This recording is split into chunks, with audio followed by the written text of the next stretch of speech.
সব সঙ্গী সঙ্গিনীদের ছেড়ে দিয়ে আমি আর প্রিয়াঙ্কা হঠাৎ করে চলে এলাম পিয়ালি রাসের মেলায়। এই দাঁড়াও দাঁড়াও দাঁড়াও, তোমরা আবার ভাবছো না তো যে বরেদের ছেড়ে দিয়ে এসেছি? না, একদম না, বর এবং ছেলেদের সঙ্গেই নিয়েই এসেছি। আসলে অতসী আর মুনমুন দিয়ে আসেনি বলে তার জন্যই বলেছি। তো যাই হোক, হঠাৎ করেই আসা, কয়েকদিন আমার ছেলেদের পরীক্ষা চলছিল, সেই জন্য আর আসতে পারিনি। আর আজই বাচ্চাদের পরীক্ষা শেষ হয়ে গেছে, সেই জন্য সঙ্গে সঙ্গে আমরা চলে এসেছি। জানি মেলা কখন শেষ হয়ে যাবে তার ঠিক নেই। আর বাচ্চাদের মেলায় নিয়ে আসা মানে বুঝতেই পারছো, হয় খেলনা চড়বে নইলে খেলনা কিনবে। আর মেলায় ঢোকার সঙ্গে সঙ্গে দুটো বাচ্চা কিন্তু রাইডস চড়তে শুরু করে দিয়েছে। আর আমরা কি করব, দাঁড়িয়ে দাঁড়িয়ে দেখছি ওরা গাড়ি চড়ছে।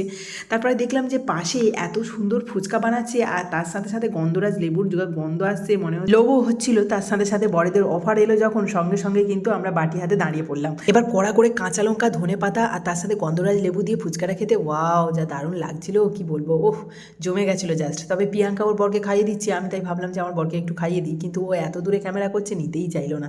তাই আমি নিজে নিজে খেয়েই বেশ স্বাদটা উপভোগ করলাম। তো চলো, এরপরেও